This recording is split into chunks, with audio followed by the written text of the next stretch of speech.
ತಪ್ಪಾಯ್ತು ಅಂತ ಹೇಳ್ದಂತ ಯಾವುದು ಸಿಕ್ಕಿ ಬಿಡುತ್ತಿ ಹೌದು ತಪ್ಪಾಗುವ ಲಕ್ಷಣ ಇದ್ರೆ ಅಲ್ವೇ ನಮ್ಮ ಹಾಗಾದ್ರೆ ಇದಕ್ಕೆ ನಾ ಹೇಳಿದ ಇಷ್ಟಕ್ಕೂ ಕೂಡ ಕಾರಣವನ್ನು ಹೋಗಿ ವಿವರಿಸಬಲ್ಲಯ ನೀವು ಕೇಳಿದ 5 ಪ್ರಶ್ನೆಗಳಿಗೆ ಅಲ್ಲ 5 ಘಟನೆಗಳಿಗೆ ಸ್ಪಷ್ಟೀಕರಣ ನೀಡುವುದರ ಜೊತೆಯಲ್ಲಿ ನಿಮ್ಮ ಮನಸ್ಸಿಗೆ ತೃಪ್ತಿ ಆಗುವ ಹಾಗೆ ಆಧಾರ ಸಹಿತವಾಗಿ ವಿವರಣೆ ಕೊಡ್ತೇನೆ. ನೀ ಕೊಟ್ಟಿರುವಂತ ಆಧಾರ ಸರಿ ಉಂಟಾ ಇಲ್ಲ ಅಂತ ನಮ್ಮನ್ನು ಅನುಮೋದಿಸ್ಬೇಕು. ಹೌದಪ್ಪ, ಉಪಸ್ಥಿತರವರೇ ಅಲ್ವಾ? ನೀವು ಕರೆದ್ರೆ ಮಾತ್ರ ಬರುವುದು. ಎಲ್ಲ ದಿವಸ ಹಾಗೆಯೇ ಇವತ್ತು ಮಾತ್ರ ಹೌದಾ? ಸರಿಯಮ್ಮ, ನೀವು ಹೇಳಿದ್ದು ಮೊದಲಾಗಿ ಮತ್ಸ್ಯಾವತಾರ ಮಹಾಮತ್ಸ್ಯ. ಹೌದಾ?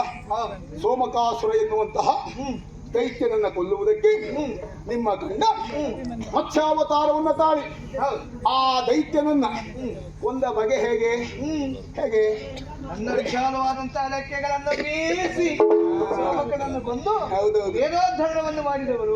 ಅವನನ್ನ ಕಚ್ಚಿ ಕೊಂದದ್ದಲ್ಲ, ನುಂಗಿ ಕೊಂದದ್ದಲ್ಲ ಅಲ್ವಾ? ಕೊಂದ ಅನ್ನೋದು ಸತ್ಯ. ರೆಕ್ಕೆಯಿಂದ ಬಡಿದು ಕೊಂದ ಎನ್ನುವುದೇ ಸತ್ಯ. ಅದ ಬೇಕಿದ್ರೆ ಕಚ್ಚಿ ಕೊಲ್ಲಬಹುದಿತ್ತು, ಆವತ್ತು ರೆಕ್ಕೆಯಿಂದ ಬಡಿದು ಕೊಂದ್ರು. ಅವರು ಮನಸ್ಸು ಆ ದಿವಸ ಕಚ್ಚಲಿಕ್ಕೆ ಮನಸ್ಸು ಬರಲಿಲ್ಲ,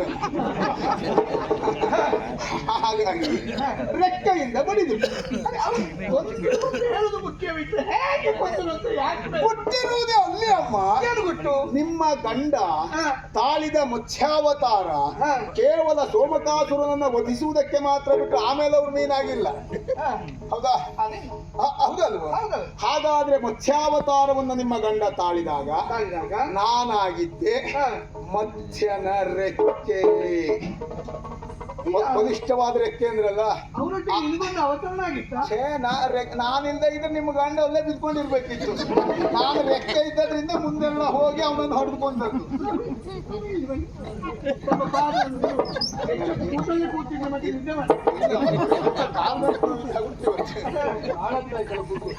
ಮತ್ತೆ ಅವತ್ತು ಕಟ್ಲಿಕ್ಕೆ ಹೋಗ್ಲಿಲ್ಲ.